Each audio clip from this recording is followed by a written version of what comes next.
16장 13절로 17절 말씀을 통해서 추수감사절을 준비합시다 라는 제목으로 하나님 말씀 증거하겠습니다. 우리가 다음 주 주일날이 2019년도 추수감사절입니다.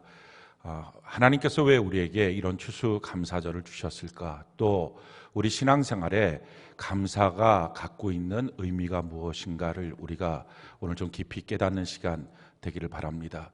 우리나라에 24절기가 있는 것처럼, 그래서 입동, 입추, 대한, 소한 이런 것이 있는 것처럼 이스라엘도 절기가 있습니다. 우리나라의 절기는 자연절기라 그러고 이스라엘은 여호와의 절기라 그럽니다. 우리나라는 자연 풍토에 따라서 절기를 따라서 옷을 입고 또 먹을 걸 준비하고 행합니다. 근데 여호와의 절기, 이스라엘의 절기는 우리의 신앙의 성장을 위해서 또 복된 삶을 위해서 하나님이 의도적으로 주신 절기입니다. 레위기 23장이 바로 이런 절기에 대한 설명하고 있는 절기장인데, 이 절기장을 보면 전체 8개의 절기에 대해서 나와 있습니다. 매주 반복되는 안식일, 이게 첫 번째 절기고요. 그리고 1년 동안 내내 진행되는 7개의 절기, 이렇게 해서 총 8개의 절기에 대해서 소개하고 있습니다. 이 안식일, 지금으로 말하면 주일날이죠. 우리가 이 주일 성수를 한다는 것은 참 놀라운 은혜입니다. 이것은 하나님의 절기 안에 우리가 들어온다 하는 것입니다. 그래서 하나님이 인도하시고 동행하시는 삶의 모습을 우리가 살아간다 하는 것입니다. 주일을 위해서 살고 주일로 인하여 사는 것입니다. 예배를 위하여 살고 예배로 인하여 사는 것입니다. 왜냐하면 이 주일날은 참 특별한 날이거든요. 하나님이 복 주시고 우리에게 거룩하게 하시고 안식을 주시는 날입니다. 창세기 2장 3절에 보면 하나님이 그 7째 날을 복되게 하사 거룩하게 하셨으니 이는 하나님이 그 창조하시며 만드시던 모든 일을 마치시고 그날에 안식하셨습니다. 다른 어떤 날도 이런 표현이 없습니다. 오직 주일날에 대해서 복되게 하셨고 거룩하게 하셨고 또 그날은 안식하는 날이다 하는 것입니다. 그러니 거룩하고 복된 주의 날, 우리가 주의 성전에 나와서 하나님의 복을 받고 거룩을 입어서 우리의 영혼의 쉼을 얻고 죄와 악으로부터 좀 끊어지고, 그래서 새로운 한 주간을 또 시작하는 것, 이것이 거룩한 주일입니다. 그래서 주일을 하나님 앞에 온전히 지내기 위해서 한 주간을 사는 거고요. 그리고 그 주일로 주시는 은혜와 축복을 받아서 또 한 주간을 우리가 그 능력으로 사는 것입니다. 그래서 이 주일날은 우리 성도들에게 있어서 의무일 뿐만 아니라, 주일 성수라고 하는 의무일 뿐만 아니라 이건 우리의 특권입니다. 성경이 우리에게 이렇게 말합니다. 에스겔 20장 20절 우리가 한번 한 목소리 읽어볼까요? 시작.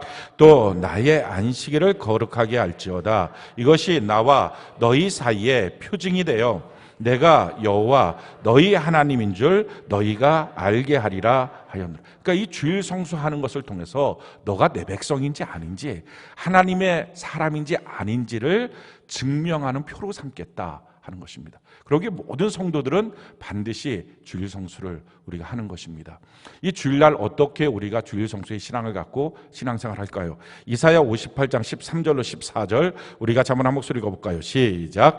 만일 안식일에 내 발을 금하여 내 성일에 오락을 행하지 아니하고 안식일을 일컬어 즐거운 날이라 여호와의 성일을 존귀한 날이라 하여 이를 존귀하게 여기고 내 길로 행하지 아니하며 내 오락을 구하지 아니하며 사사로운 말을 하지 아니하면 내가 여호와 안에서 즐거움을 얻을 것이라.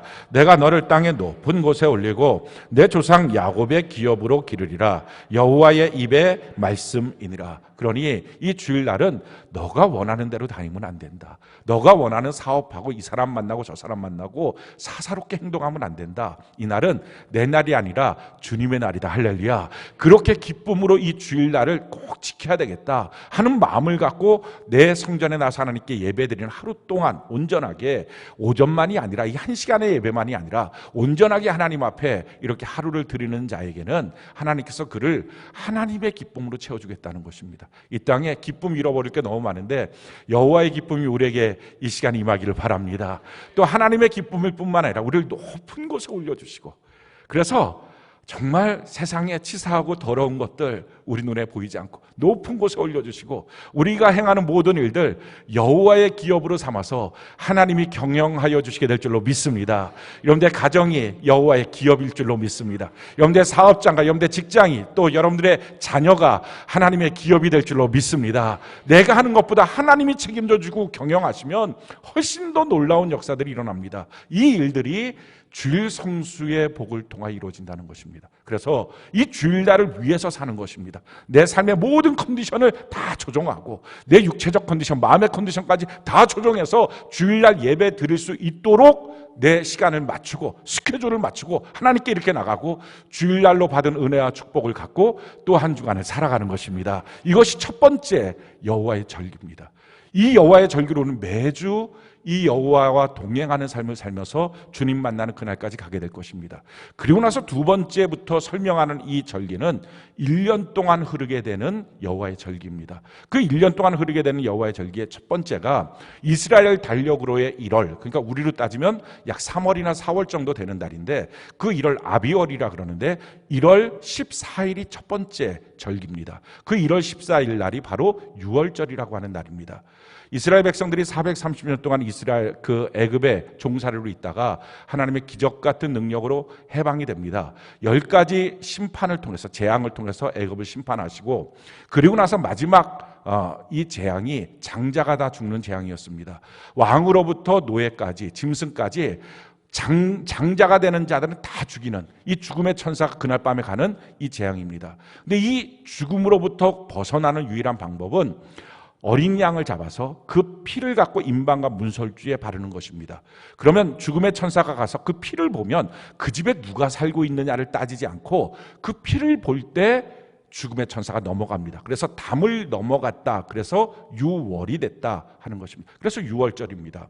이것이 바로 이스라엘 백성들이 애굽에서 마지막 해방될 때 죽음의 천사를 통해서 애굽을 초상집으로 만들어 놓고 이스라엘을 알뜰하게 하나님이 건져내신 하나님의 방법입니다. 이것은 바로 예수님의 십자가의 죽으심으로 얻게 되는 우리의 구원을 표시하는 것입니다. 참 놀라운 것은요, 여호와 하나님께서는 우리에게 절기를 주셨어요. 그리고 이걸 지킴을 통해서 신앙도 성장하고 이걸 지키는 걸 통해서 하나님의 복된 삶을 살라라고 말씀하시고 나서는 하나님 스스로도 우리에게 주신 절기대로 일하셨습니다. 참 놀라운 거예요. 그래서 우리가 이 절기를 따라 산다는 것은 하나님과 동행하는 삶이 된다 하는 것입니다. 많고 많은 365일 중에 예수님이 십자가에 못 박혀 죽으신 날이 유월절 어린 양을 잡는 유월절 바로 전날입니다. 그날 예수님 십자가에 못 박혀 죽으셨습니다. 그래서 성경에 보면 요한복음 1장에 예수님이 처음 침례받기 직전에 침례 요한을 통해서 이렇게 말을 듣습니다. 세상 죄를 지고 가는 하나님의 어린 양이다. 그러니 이 말은 그냥 예수님 그냥 우리를 위해서 오셨다. 그리고 나서 십자가에 못 박혀 죽으셨다. 이게 아니라 여호와의 계획과 절기를 따라서 이 땅에 오시고 십자가에 못 박혀 죽으셔서 우리를 구원하는 유월절의 어린 양이 되어서 그래서 우리가 예수님을 임방과 문설주에 그 피를 바르는 것처럼 예수님 나의 주인이십니다. 내가 예수님을 믿습니다. 나는 범죄자지만 그 집안에 있는 범죄자지만 나를 대신하여 죽은 어린 양의 피를 의지하는 것처럼 내가 예수님의 속죄를 의지합니다 하는 자들을 다 구원하시는 하나님의 은혜가 있다는 것입니다. 그리고 나서 두 번째 절기는 이 1월달 아비월 14일 바로 다음날 15일부터 1주간을 지키는 절기인데 그게 무교절입니다. 이 무교절이라고 하는 것은 집안에 있는 누룩을 다 제거하는 것입니다. 이것은 예수님과의 교제를 말합니다.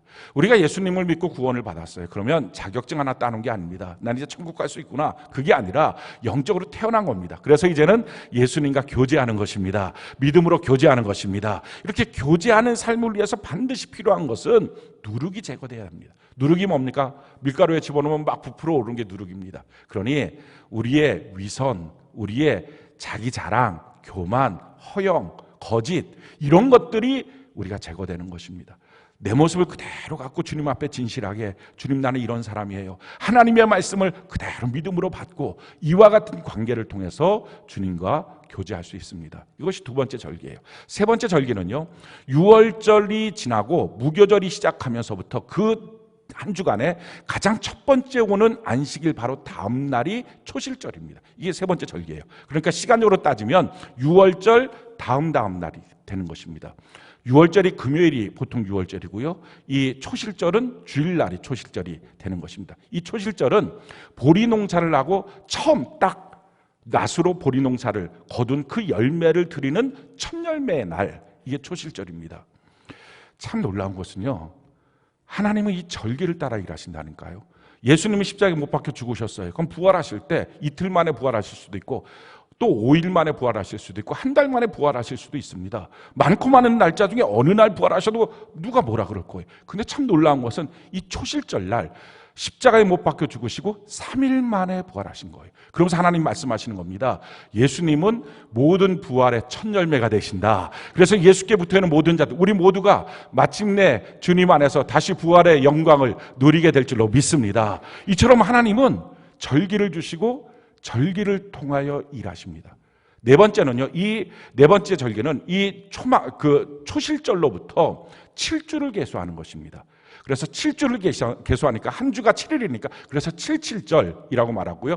7주를 계수한 바로 다음 날 50일이 되었다 그래서 오순절 이렇게 말하기도 하고요. 보리 농사를 갖고서 하나님께 그 농사진 거 다 추수해서 감사한다. 그래서 맥추절 이렇게 말하기도 하는 절기입니다. 이 절기가 보통 한 5월달쯤 되는 5월달, 6월달쯤 되는 그런 절기가 되는 것입니다. 그 절기 때 하나님 앞에 그 열매를 갖고 감사하는 거죠. 감사하게 될 때 하나님이 놀라운 은혜를 주십니다. 출애굽기에 보면 그 날이 십계명을 받은 날이에요. 그리고 그 날이 초대교회가 세워질 때 오순절 성령의 처음 강림이 임하셨던 날입니다. 우리가 감사하면 말씀이 들려지기 시작해요. 말씀이 보여지기 시작해요. 우리가 감사하면 성령의 역사가 나타나기 시작해요.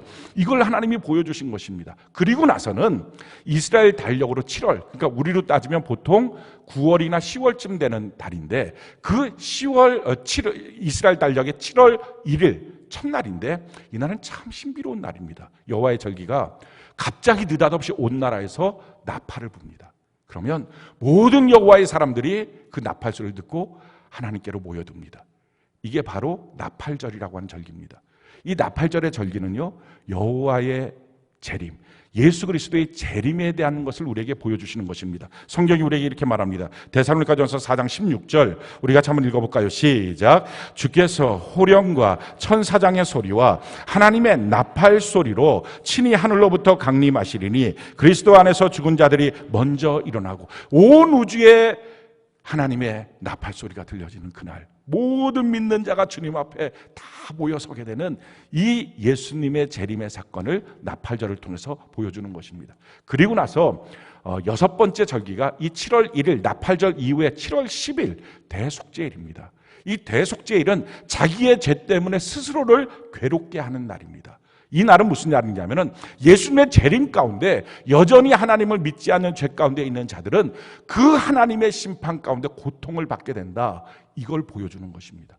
그래서 여호와의 심판에 대한 그 모습을 정확하게 보여주는 것이 바로 이 대속죄일의 절기입니다. 마지막 일곱 번째 절기가 초막절입니다. 이스라엘 달력으로 7월 15일부터 한 주간 동안이 초막절입니다. 이 초막절은요 40년 동안 광야 생활했던 거에 대한 하나님의 감사와 함께 하나님이 이제 영원히 우리를 다스려 주옵소서라고 하는 영원한 하나님의 통치, 하늘나라를 바라보는 이 절기가 바로 초막절입니다. 그래서 이 초막절은 다른 감사절과 다르게 하나님이 우리에게 복 주신 거에 감사합니다. 거기에 멈추는 게 아니라 앞으로 영원한 하나님의 통치 가운데 복 주실 하나님께 감사합니다. 이 절기가 바로 초막절이 됩니다. 여호와 하나님 절기를 통해서 우리에게 인도하시고 우리와 함께 동행하시길 원하시죠. 지금까지의 역사를 보면 예수님께서 십자가에 못 박혀 죽으시는 6월절, 또 예수님과 구원받고 난 다음에 교제하는 무교절, 그리고 예수님의 부활인 초실절, 그리고 성령이 임하시는 오순절까지가 우리가 경험한 신앙입니다. 경험한 역사입니다. 그리고 이제 우리가 어느 날일지 모르지만 앞으로 다가올 주님의 재림이라는 나팔절, 그리고 대심판의 날을 바라보는 대속죄일, 그리고 영원한 하나님의 통치를 바라보는 초막절, 지금 이것을 향하여 우리가 가고 있는 그 어느 날쯤에 우리가 있는 것입니다. 그렇다면 이걸 이스라엘 백성들은 1년씩 맨날 돌아가면서 그렇지 하나님, 우리가 영원한 주님의 통치를 바라봅니다. 언젠가 오실 주님을 기대합니다. 또한 언젠가 우리를 향하여 심판하실 하나님 앞에 우리의 죄를 향하여 두렵고 떨림으로 끊고 주 앞에 섭니다. 이 훈련을 한 것입니다. 1년 내내 그렇게 하면서 신앙생활을 점점 성숙하게 하는 것입니다. 지금 우리의 삶도 마찬가지예요. 어느 때 올지 모르는 주님의 재림 앞에 우리가 두렵고 떨림으로 지금 앞으로 남겨져 있는 3가지 절기가 이제 하나님 분명히 우리 가운데 이루어 주실 텐데, 그 어느 날쯤에 이루어지는 바로 그날, 우리가 지금 그 중간을 지나가고 있는 것입니다. 어떻게 살아야 할까요?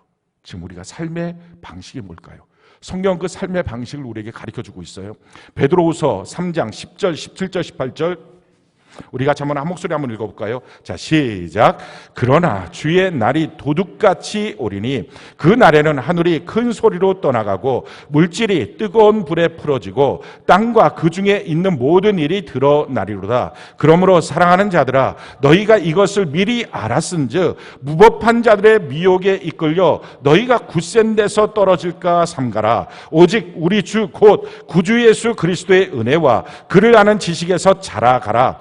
영광이 이제와 영원한 날까지 그에게 있을지어다. 2가지를 말씀하고 있습니다. 그날이 도적같이 올 텐데 그 날을 위해서는 절대로 미혹당하여 미끄러지지 말라 하는 것입니다. 나 지금 신앙이 있다고 주님 만나는 그날에도 신앙이 있다는 보장은 없다. 지금 그 얘기야. 너 미끄러지면 안 돼. 신앙에서 실패하면 안 돼. 지금 그 얘기를 합니다. 또 한 가지, 지금 이 모습 갖고는 안 되고 자라나야 된다. 지금 그 말씀을 주시고 있어요. 그러면 우리가 어떻게 안 미끄러질까요? 우리가 어떻게 수많은 미혹들 가운데 이기고 당당히 서고 우리의 신앙을 날마다 자라나게 할 수 있을까요? 그 키워드가 뭘까요? 그게 감사예요. 왜냐하면 그 감사라고 하는 걸 우리에게 가르쳐주기 위해서 절기장이라고 하는 레위기 23장도 또 신명기 16장, 그 중에서 가장 중요한 무교절, 또 맥추절, 또 초막절, 이 3가지 절기를 설명하고 있는 곳에서도 끊임없이 말씀하고 있는 것이 너희가 감사해야 된다. 감사해야 된다. 이걸 가르쳐주고 있는 거예요. 실질적으로 아담과 하와가 만약에 에덴 동산에서 날마다 감사하는 마음을 충만하게 채웠다면 마귀가 와서 미혹했을 때 안 넘어갔을 겁니다. 근데 어느 날부터 감사를 잃어버린 거예요. 감사를 잃어버리면 나타나는 현상이 당연하게 여겨져요. 지금 내가 갖고 있는 거 다 하나님이 우리에게 잠깐 맡기신 건데 원래부터 내 것인 양 생각해요. 그래서 거기서부터 뭔가 조금만 잃어버려도 원망이 나오고요. 더 많이 갖지 못하는 것 때문에 원망이 나오고 불평이 나와요. 그런 욕심이 발동할 때 마귀가 와서 그 욕심을 건드릴 때 선악과를 먹고 범죄한 거예요. 미혹된 것입니다. 감사만 있었으면 미혹되지 않는 것입니다. 마찬가지로요, 우리가 어느 날 만약에 미끄러졌어요. 그러면 거기서부터 다시 일어나서 올라가서 자라날 수 있는 방법이 뭐예요? 그것도 감사해요. 하나님이 요나한테 명령하십니다. 요나야, 너 니느웨 가서 복음 증거해라. 저 니느웨 싫어요 하고 다시 수로 갑니다. 신앙은 완전히 미끄러졌어요. 그럴 때 그 신앙을 회복하는 길이 뭐였어요? 감사였어요. 그가 배를 타고 왔는데 풍랑이 일어나서 결국은 그 자신이 죄를 고백하니까 바다에다 집어 던졌어요. 집어 던지고 났는데 하나님 큰 물고기를 준비해서 그를 통째로 삼켰습니다. 물고기 배에서 나오는 소화의 고로 그는 죽을 수밖에 없어요. 녹아지는 것입니다. 근데 거기서 요나가 했던 것, 하나님, 내가 하나님께 감사합니다. 그랬더니 그를 회복시키시는 거예요. 성경이 이렇게 우리에게 말하고 있죠. 요나서 2장 9절로 10절 우리가 한 목소리 읽어볼까요? 시작. 나는 감사하는 목소리로 주께 제사를 드리며 나의 서원을 주께 갚겠나이다. 구원은 여호와께 속하였나이다 하니라. 여호와께서 그 물고기에게 말씀하시매 요나를 육지에 토한다. 감사하는 일이 시작할 때 하나님께서 물고기에 명령하셔서 물고기 뱃속에서부터 그 요나를 토해내서 다시 사명길로 걸어갈 수 있는 삶을 회복시켜 주시는 거예요. 삶도 회복시켜 주시고 생명도 사명도 회복시켜 주시는 것, 자라나게 하는 것, 그게 감사였다는 거예요. 성경은 말합니다. 너희가 범사에 감사해야 된다는 것입니다. 성경이 우리에게 이렇게 말하죠. 데살로니가전서 5장 18절 우리가 한번 한 목소리 읽어볼까요? 시작. 범사에 감사하라. 이것이 그리스도 예수 안에서 너희를 향하신 하나님의 뜻이니라. 사랑하는 성도 여러분, 감사하라라고 하는 말은요, 청유형이 아니에요, 권유형이 아니에요. 이건 명령형이에요. 감사라고 하는 이 고지를 반드시 점령해야 된다는 것입니다. 만약에 이 감사를 점령하지 못하면 너희의 천국은 상실된다는 말이에요. 그게 지금 초막절을 통해서 맥주절을 통해서 여호와의 절기를 통해서 우리에게 가르쳐주고 있는 원리입니다. 여러분, 감사는 여호와의 궁전을 들어가는 문이라고 시편 100편에 말합니다. 그러니 감사라고 하는 것이 없으면 우리는 천국에 들어갈 수 없는 거예요.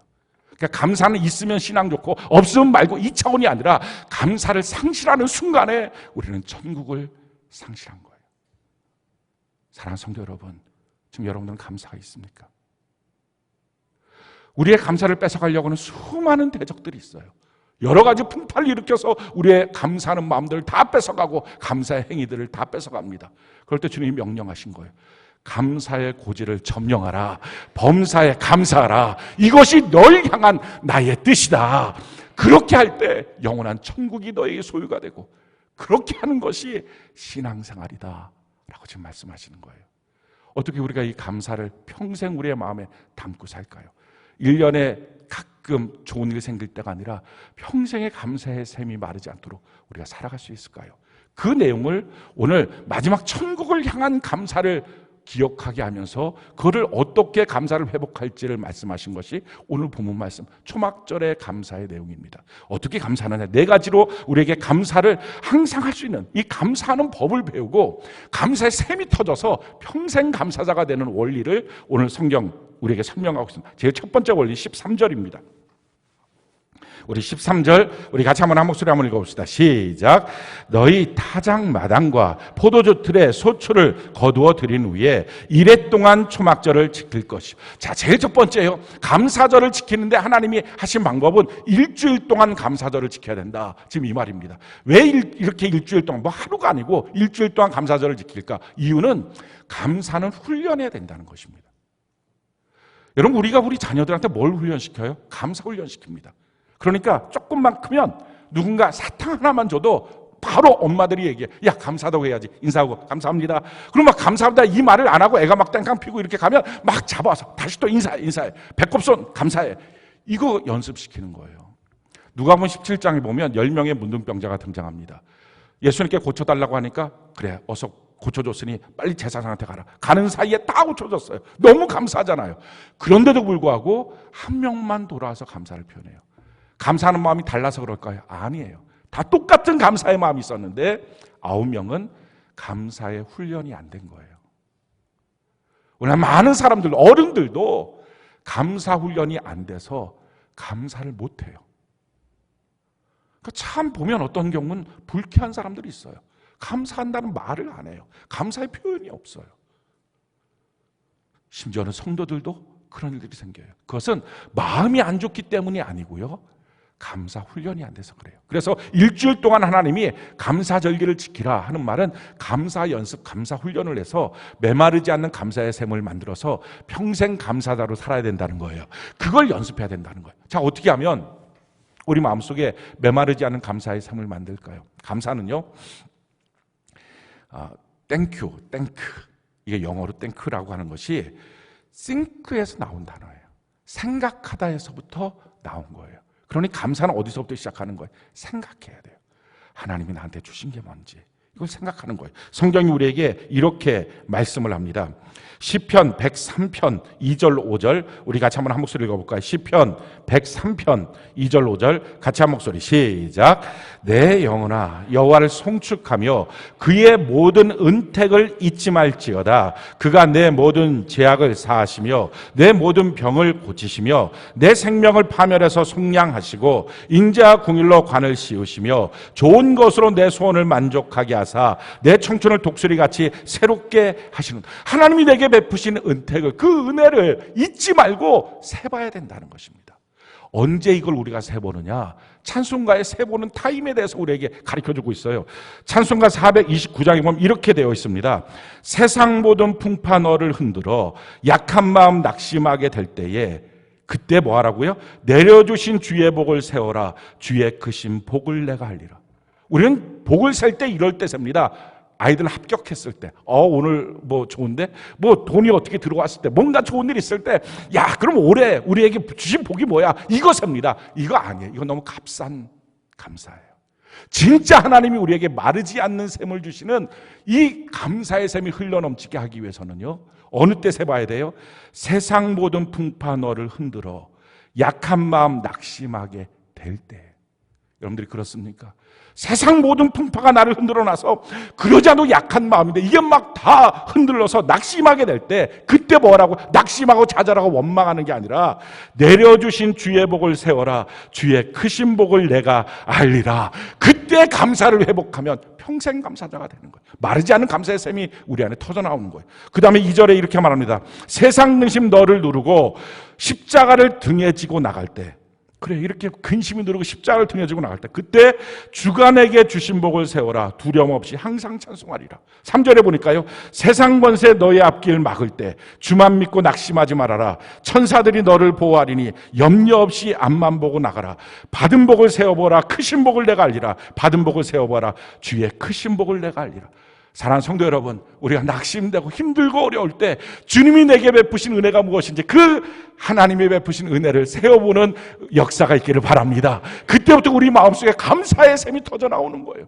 우리에게 당연한 건 없어요. 뭐가 당연해요? 뭐가 원래부터 내 거였어요? 원래부터 내 자리는 어디예요? 하나도 없어요. 하나님 잠깐 맡겨놓은 거. 근데 우리가 중간에 잊어버려서 원망도 나오고 다툼도 있고 욕심도 나오고 불평도 나와요.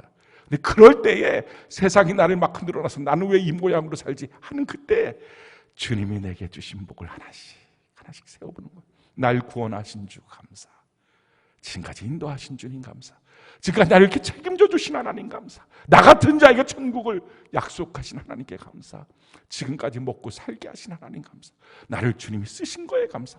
그렇게 감사하다 보면요, 우리의 마음에서 감사의 샘이 터져나오는 거예요. 평생 감사자로 살 수 있어요.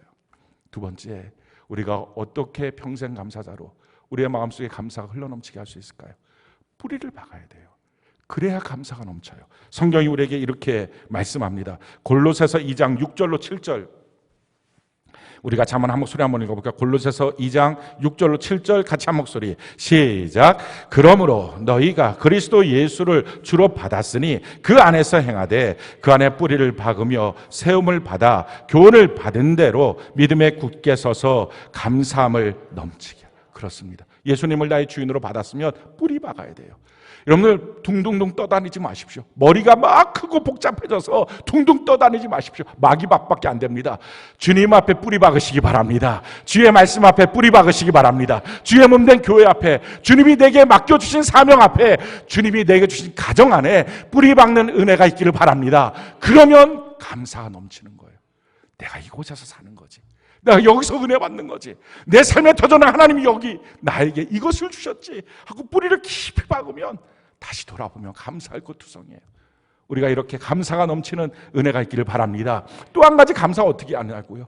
감사가 샘이 터지기 위해서는요, 감사가 표현돼야 됩니다. 아까 말씀드렸던 누가복음 17장에 10명의 문둥병자 있어요. 그들이 예수님, 우리 병 좀 고쳐주세요. 문둥병인데 고쳐주세요. 예수님께서 그래 알았다, 제사장한테 너의 몸을 보이라. 뛰어가고 있는 사이에 다 났어요. 너무 깨끗해진 거예요. 너무 감사하죠. 그 감사한 가운데 9명은 동일한 감사의 마음을 갖고 빨리 가서 가족들과 같이 있어야 이 기쁨을 나눠야지. 그런데 그 중에 한 명 사마리아 출신은 돌아와서 예수님의 발 앞에 엎드려서 그 감사를 표현합니다.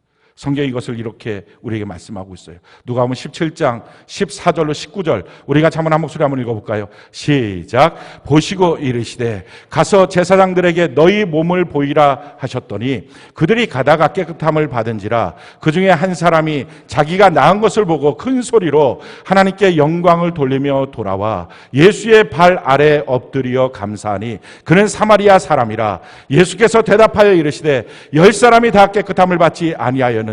그 9은 어디 있느냐? 이 이방인 외에는 하나님께 영광을 돌리러 돌아온 자가 없느냐 하시고 그에게 이르시되 일어나 가라, 내 믿음이 너를 구원하였느니라 하시더라. 다 깨끗함을 받았어요. 얼마나 감사한 마음이 있었을까요? 그런데 9명 간 거예요. 한 명이 사마리아 사람이 돌아왔어요. 예수님 앞에 너무 감사해요. 그 발 앞에 엎드려 예수님께 경배를 합니다. 우리가 신앙생활 할 때 맨날 듣는 말이 이거야. 마음이 중요하다고. 마음이 중요하다고. 만약에 이 감사의 현장에서도 마음이 중요하지 그랬으면 예수님이 이랬을 거야. 내가 그 마음 알아. 못하러 왔어 공연이. 그냥 빨리 집에 가야지. 가족들한테 가라고 내가 얘기했잖아. 그거 가지 왜 돌아왔어? 이렇게 말씀하실 거예요. 감사만은 마음만 갖고는 부족하다는 거예요. 표현하지 않으면. 예수님 뭐라고 말씀합니까? 9명 어디 갔니? 이렇게 말씀하세요. 더 큰 불행은 뭐예요? 그 9명 문둥병에서부터 고침받았어요. 야, 이건 너무 놀라운 기적이죠. 아니, 암병에 걸렸다가 고침만 받아도 너무 큰 기적이고 감사한데 문둥병에 걸렸다가 고침받았어요. 너무 큰 감사예요. 그런데요, 한번 생각해 보세요. 문둥병 걸렸다가 고침받았어요. 그리고 구원은 못 받고 지옥 갔어요. 이게 1번이에요. 2번은 문둥병 걸렸는데 고침을 못 받았어요. 그런데 어쩌다가 예수를 믿고 구원을 받았어요. 뭐가 더 복된 거예요? 말할 것도 없어요. 2번이에요. 문둥병에 걸렸어도 뭐 몇 년 더 산다고 무슨 상관이 있어요? 삶의 질이 무슨 상관이 있어요? 영원한 천국이 소유가 된다면 그것이 가장 큰 복인 줄로 믿습니다. 지금 이 9명은 뭐 한 거예요? 문둥병에 치료받았어요. 너무 감사해요. 그러나 구원은 없어요. 뭘 못해서요? 감사의 표현을 못해서. 그거 하나가 안 돼서. 근데 지금 이 사마리아 사람은 어떻게 된 거예요? 문둥병에 고침을 받았어요. 근데 와서 감사를 표현합니다. 표현하고 났더니 뭐가 돼요? 더 놀라운 하나님의 축복의 세계, 구원의 문까지 열리는 거예요. 감사는요, 문이라니까요. 하나님 앞에 나가는 문이 되기도 하고요. 우리 인생에 감사를 하면, 작은 것을 놓고 감사하면 또 다른 감사의 세계가 열려요. 더 큰 세계가 열려요. 그래서 스펄저 목사님이 이렇게 말했어요. 촛불 보고 감사하는 사람은 별빛 같은 감사를 보고, 별빛 보고 감사하는 사람은 달빛 같은 감사를 보고, 달빛 보고 감사하는 사람은 햇빛 같은 감사를 보고, 햇빛 보고 감사한 사람은 햇빛보다 7배나 가는 천국의 빛을 보게 될 것이다. 그러니까 점점 보여지는 거예요. 감사를 하면 문이 열려서 새로운 감사의 세계가 보여지는 거예요. 감사는 이렇게 표현하는 것입니다. 표현하면 새로운 역사가 나타나요. 우리 안에 지금 감사가 너무 작은 것밖에 없다고요. 괜찮아요. 그 작은 걸 갖고 하나님 앞에 감사하는 거예요. 감사라는 단어 자체가 느낄감에다가 사례할 사자가 감사합니다. 근데 이 사례할 사자를 가만 보면 말씀 원자 옆에다 쏠사예요. 탕 총으로 쏘는 거, 화살로 쏘는 쏠사. 그러니까 감사가 뭐예요? 느끼고 말로 쏴버리는 게 감사예요. 그러니까 이게 안 되면 새로운 지평이 열리지가 않는 거예요. 하나님은 내 마음 아시지 뭐. 내 마음 모르시겠어? 하나님 말씀하세요. 9명 어디가 있느냐? 우리가 감사를 표현하는 은혜가 있기를 바랍니다. 그럼 이 감사 어떻게 표현하는 거예요? 성경에 감사 표현하는 내용에 이렇게 말씀합니다. 시편 105편 1절로 2절 우리 같이 한번 한 목소리 읽어볼까요? 시작. 여호와께 감사하고 그의 이름을 불러 아뢰며 그가 하는 일을 만민 중에 알게 할지어다. 그에게 노래하며 그를 찬양하며 그의 모든 기이한 일들을 말할지어다. 제일 처음에 뭐라고 말합니까? 주님 앞에 감사하는데 그것을 만민 중에 알게 할 것이다. 그러니 믿지 않는 자들에게 주님을 향하여 감사하는 갖고서 전도하는 은혜가 있기를 바랍니다. 두 번째 뭐 하라고요? 노래하고 찬양하고. 그래서 감사절이 되면 우리가 공연도 하고 찬송도 하고 뮤지컬도 하고 막 이렇게 하는 거예요. 그 다음에 뭐 하라고요? 그의 모든 기이한 일들을 말할지어다. 간증하는 것입니다. 우리가 그렇게 이번 감사절 예배를 준비하면서 감사를 드리는 거예요. 이렇게 하는 이유가 뭐예요? 새로운 감사의 현장을 우리가 보는 것입니다. 감사의 문이 열리는 것입니다. 이렇게 우리의 마음이 감사가 계속 고백되도록, 감사를 뺏어가고 있는 세상 속에서 감사가 계속 샘처럼 솟아나오도록, 그래서 어떤 상황에서도 평생 감사가 되어서 주님 앞에 서는 그날까지 우리의 감사가 더 넘치도록, 할렐루야, 이렇게 만드는 것을 연습하는 기간이 오늘부터 다음 주까지의 추수감사절 절기입니다. 자, 이렇게 우리의 마음속에 감사가 계속 흐르도록 만들어 놓는 것만 갖고는 안 되고 거기서 한 걸음 더 나가야 돼요. 그 다음에 어떻게 해야 됩니까? 오늘 신명기 16장 14절 우리가 한번 읽어볼까요? 신명기 16장 14절 우리 같이 한 목소리 읽어봅시다. 시작. 절기를 지킬 때에는 너와 내 자녀와 노비와 내 성중에 거주하는 레위인과 객과 고와 가부가 함께 즐거워하되, 그 감사하는 마음, 내 마음에 감사의 샘이 터진 걸 갖고 그냥 있으면 안 되고 내 주변에 있는 사람들과 같이 감사를 나눠야 된다는 것입니다. 그래서 내 주변에 연약하고 부족한 사람들과 같이 내게 주신 그 은혜의 감사를 같이 나누는 것입니다. 그래서 이번에 우리가 금요일까지 또 토요일까지 뭐든지 여러분들 쌀이라든지 야채라든지 과일 같은 거를 교회로 갖고 오라 그랬어요. 1층 로비에다 갖다 놓으시기 바라요. 저는 1층 로비에 사람이 다닐 수 없을 만큼 여러분들이 막 갖다 놨으면 좋겠어요. 그걸 다 갖고서 이 동네 가장 연약하고 힘든 분들, 중증 장애인들이 모여있는 주보라의 집에다가 우리가 추수감사절 예배를 마치고 갖다 줄 것입니다. 그렇게 해서 우리가 추수감사절에 그 감사를 같이 나누는 거예요. 그게 바로 감사를 계속하게 만드는 평생 감사의 삶의 모습입니다. 근데 거기서 멈추면 안 돼요. 세 번째로 우리는 나가야 돼요. 우리가 15절, 우리가 한번 한 목소리 읽어볼까요? 15절 같이 한 목소리 시작. 내 하나님 여호와께서 택하신 곳에서 너는 이래 동안 내 하나님 여호와 앞에서 절기를 지키고 내 하나님 여호와께서 내 모든 소출과 내 손으로 행한 모든 일에 복 주실 것이니 너는 온전히 즐거워할지니. 우리 하나님 앞에 우리의 감사가 쏟아져 가야 합니다. 우리의 모든 감사의 정점이 어디 있어요? 하나님을 향하여 나가는 거예요. 하나님이 우리에게 주신 것입니다. 내 삶의 모든 것들을 하나님이 주셨어요. 이렇게 하나님께 감사하는 것입니다. 하나님께 감사하되 그냥 감사하는 게 아니라 하나님 앞에 정하신 그곳에 와서 예배드리는 거예요. 특별히 모든 주일도 마찬가지지만 추수감사절 때 이 한 주간은요 여기저기 다니면서 자기 일 바쁘니까 바쁘다가 감사절이네 이게 아니라 하나님 앞에 마음을 작정하고 내 모든 것을 쏟아서 나는 주님이 나의 인생의 근원이십니다. 주님이 정하신 그곳에 나와서 하나님께 감사하는 것입니다. 성경은 우리에게 이렇게 말씀합니다. 신명기 12장 13절로 14절 우리가 한번 한 목소리 읽어볼까요? 시작. 너는 삼가서 내게 보이는 아무 곳에서나 번제를 드리지 말고 오직 너희의 한 지파 중에 여호와께서 택하실 그곳에서 번제를 드리고 또 내가 내게 명령하는 모든 곳에서 거기서 행할지니라. 그러니까 이곳저곳 다니면서 자기 마음대로 예배드리는 게 아니라 하나님이 정한 곳에서. 그러니 15절에 보니까 내 하나님 여호와께서 택하신 곳에서. 이게 감사를 지속적으로 만들 수 있는 방법이에요. 마지막 네 번째요. 하나님께 최고의 예물을 드림으로 우리의 감사를 완성시켜야 됩니다. 오늘 16절, 17절 우리 같이 한번 한 목소리 한번 읽어볼까요? 16절, 17절 같이 한 목소리 시작.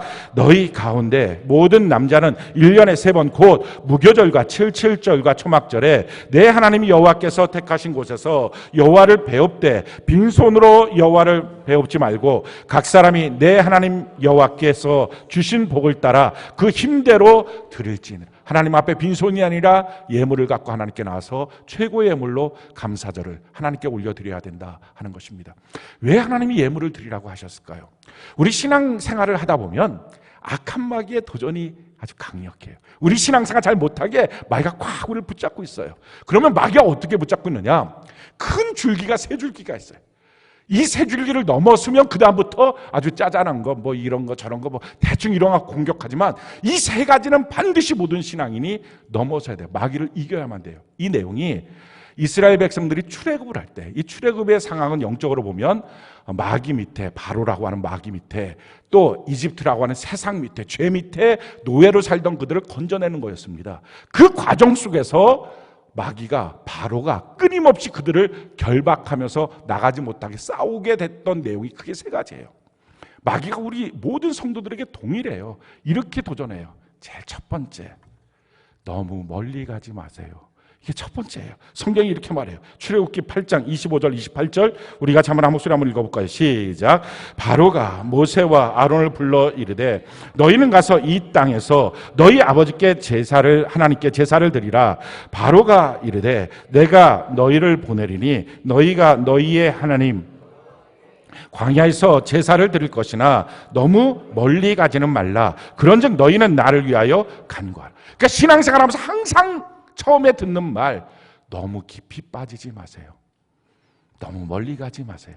아니, 신앙생활 누가 못하게 예수 잘 믿어. 그렇지만 가족 행사에서 모여야지. 우리 어디 여행 가자 그러면 가야지. 가족이 우선이지. 너 사는 게 우선이지. 우리 모이는 게 우선이지. 이게 첫 번째 마귀의 전략이에요. 너는 내가 정해놓은 범주 안에서만 신앙생활해. 여러분, 언제까지 우리가 애굽에서 세상 속에서 마귀 밑에서 신앙생활 할 거예요? 하나님 주신 것을 다 누리지 못하고 언제까지 거기 있을 거예요? 과감하게 싸워 나가야 될 줄로 믿습니다. 두 번째, 이걸 싸우고 이기고 나면 두 번째 마귀가 오는 타협이 있어요. 그게 바로 뭐냐면은 너만 가. 이거예요. 두 번째 다요. 자, 출애굽기 10장 8절로 11절 우리가 한번 한 목소리 한번 읽어볼까요? 시작. 모세와 아론을 바로에게로 다시 데려오니 바로가 그들에게 이르되 가서 너희의 하나님 여호와를 섬기러 갈 자는 누구냐? 모세가 이르되 우리가 여호와 앞에 절기를 지킬 것인즉 우리가 남녀노소와 양과 소를 데리고 가겠나이다. 바로가 그들에게 이르되 내가 너희와 너희의 어린 아이들을 보내면 여호와가 너희와 함께함과 같으니라. 보라, 그것이 너희에게는 나쁜 것이니라. 그렇게 하지 말고 너희 장정만 가서 여호와를 섬기라. 이것이 너희가 구하는 바니라. 이에 그들이 바로 앞에서 쫓겨나. 자, 두 번째는요, 너만 가요. 너만 가. 전도하지 마. 그냥 너만 믿어. 전도하다 보면 아우 그 사람 데리고 오면 아주 그냥 등골이 다 빼빼. 그냥 아주 얼마나 신경 쓰이는지 아주 힘들어. 그러니까 전도하지 마. 전도하느라고 힘쓰지 마. 그냥 너 혼자 신앙생활 열심히 하면 되지. 또 어떤 경우에는요, 애들 데리고 가지 마. 주일날에 좀 와서 쉬는데 그냥 애 데리고 다 교회 가니까 혼자 심심해 죽겠어. 이렇게 해서 괴롭히고요. 이게 두 번째예요. 여러분, 왜 이렇게 못 데리고 가게 하는지 알아요? 성경이 이렇게 말하잖아요. 그렇게 하면, 너가 누구와 함께 가면 그때부터 여호와가 너와 함께 하는 것이라는 거예요.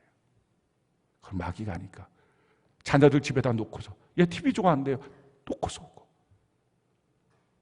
전도하지 않고 같이 오지 않고 이렇게 신앙생활 하는 거예요. 이게 마귀의 전략이에요. 그러니까 우리가 다음 주에 올 때 그냥 오지 말고요. 우리 양쪽 손 있잖아요.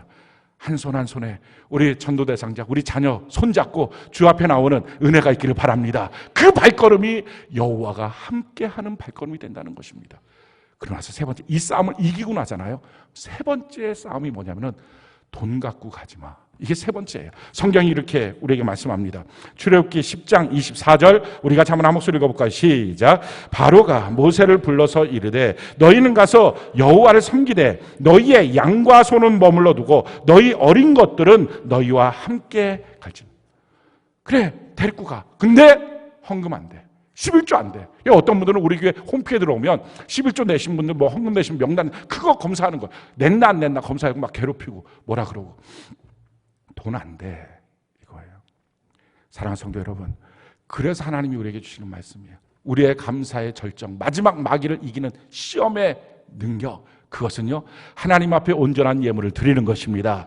하나님이 내게 잠깐 맡겨주신 것을 하나님의 뜻대로 사용할 때 가장 아름답게 열매가 맺어지게 되는 은혜가 있게 될 줄로 믿습니다. 성경이 우리에게 이렇게 말합니다. 고린도후서 9장 5절로 8절 우리가 한번 한 목소리 읽어볼까요? 시작. 그러므로 내가 이 형제들로 먼저 너희에게 가서 너희가 전에 약속한 연보를 미리 준비하게 하도록 권면하는 것이 필요한 줄 생각하였노니 이렇게 준비하여야 참 연보답고 억지가 아니니라. 이것이 곧 적게 심은 자는 적게 거두고 많이 심은 자는 많이 거둔다 하는 말이로다. 각각 그 마음에 정한 대로 할 것이요 인색함으로나 억지로 하지 말지니 하나님은 즐겨내는 자를 사랑하시느니라. 하나님이 능히 모든 은혜를 너희에게 넘치게 하시나니 이는 너희로 모든 일에 항상 모든 것이 넉넉하여 모든 착한 일을 넘치게 하게 하려 하십니다. 미리 정해서, 그래서 오늘 여러분들 교회 주보에 보면 다음 주에 드릴 추수감사절 봉투가 먼저 있습니다. 그걸 갖고 기도해서 그날 와서 문득 하나님께 헌금 내는 게 아니라 미리 성령의 감동대로 준비돼서 하나님 앞에 최고의 예물을 드릴 때 그것이 씨앗이 되어서 나의 평생의 모든 착한 일을 넘치도록 하게 만드는, 그 열매를 맺게 만드는 근원이 된다는 것입니다. 사랑하는 성도 여러분, 왜 하나님이 추수감사를 주셨을까요? 우리 신앙의 감사의 의미는 무엇일까요? 감사를 잃으면 천국을 잃어버린 거예요. 감사를 회복하면 천국을 회복한 거예요. 그냥 우리가 살아가고 있는 이 삶의 어떤 일들 가운데 그냥 감사 있으면 좋고 나쁘고 이 차원이 아닌 거예요. 우리가 이 땅을 살 때 미혹당하지 않는 것, 우리가 이 땅을 살아갈 때 신앙이 성숙할 수 있는 것, 감사하는 것입니다.